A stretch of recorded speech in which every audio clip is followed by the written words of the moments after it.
యెహోవా మమ్మలను మరచిపోలేదు.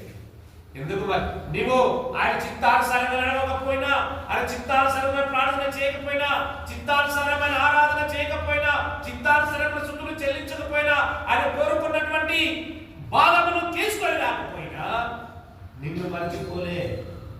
నీకు ఆయుష్ ఇచ్చాడు, ఆరోగ్యం ఇచ్చాడు, చక్కటి మరి మాట్లాడకు నోరిచ్చాడు, గాలి పీల్చుకోవడానికి నాసిక రంధ్రములు ఇచ్చాడు, తినడానికి తిండిచ్చి నీ తిండిని జీర్ణము కావడానికి సంపూర్ణమైన అవయవాలను పరిచేయడానికి కృప చూపాడు. నాకేం చేశాడు? నాకు ఉద్యోగం ఇచ్చినా అంత అబ్రహాము తీరు, నాకేమి ఇచ్చిననేమి, నాకు నీవేమి ఇచ్చాడు? ఆస్తి ఇచ్చావు, అంతస్తులు ఇచ్చావు, నాకు గర్భఫలం లేదని చెప్పి ఒకవేళ నిన్ను మర్చిపోలేదు.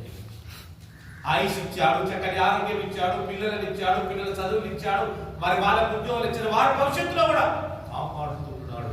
నిన్ను కూడా కాపాడాడు, చక్కటి ఆరోగ్యం ఇచ్చాడు, మందిరంలోకి తీసుకొని వచ్చాడు. కాబట్టి మర్చిపోలేదు. నీ కాళ్ళని ఇచ్చాడు, చేతులు ఇచ్చాడు, అన్ని అధికారం మొదలుకొని తలవెందు వరకు ప్రతి అవయవులు నీకు ఇచ్చాడు.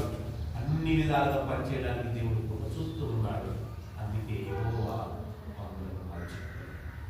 నువ్వు మర్చిపోయి అనుకుంటున్నావచ్చు, అయ్యో నాకేం చేశాడు, నా పిల్లలకు ఉద్యోగం లేలే, నా పిల్లల చదువులు చక్కగా లే, నా పిల్లల భవిష్యత్తులో సరైనటువంటి సంబంధం లే అని అనుకుంటున్నావా?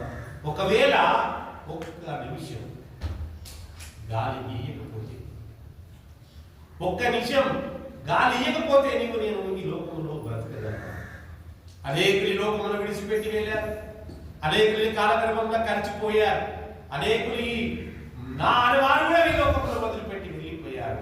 అయినా నిన్ను ఈ స్థానంలో ఉంచి ఆరాధించే బిడ్డలుగా, స్తుతించే బిడ్డలుగా, ఆయనకు సాక్ష్యమైనటువంటి పాత్రగా ఉండడానికి నిన్ను నన్ను కాపాడుతూ వచ్చాడు. నువ్వు ఒకవేళ పడిపోయినవచ్చు, ఒకవేళ నువ్వు అబద్ధం ఆడవచ్చు, లేకపోతే నీకు అనేక దేవునికి ఇష్టానుసారమైన జీవితం నువ్వు జీవించలేకపోతే, కానీ నీ మీద కఠినమైనటువంటి తీర్పు తీర్చగలరా? కఠినమైనటువంటి ఒకవేళ నువ్వు వీపు మనుషులు వీపును తట్టు తిట్టినా, ఒకవేళ నీ వీపు దేవునికి అడ్డం చేసి కూడా నువ్వు మర్చిపోతే కూడా ఆయన నిన్ను మర్చిపోతే, ఆయన జ్ఞాపకం చేసుకున్నాడు. ఆరాధించే బిడ్డలుగా కుమార్తె నువ్వు ఒకవేళ నువ్వు పడిపోయినా, నేను నీ కొరకై చేతులు చేస్తున్నా, దినమెల్ల నీ కొరకై నేను చేతులు చేస్తున్నానని ఈ మధ్య నాతో మాట్లాడుతూ యెహోవా మమ్మల్ని మరచిపోతే. తిరిగి మా కాండము 2వ అధ్యాయం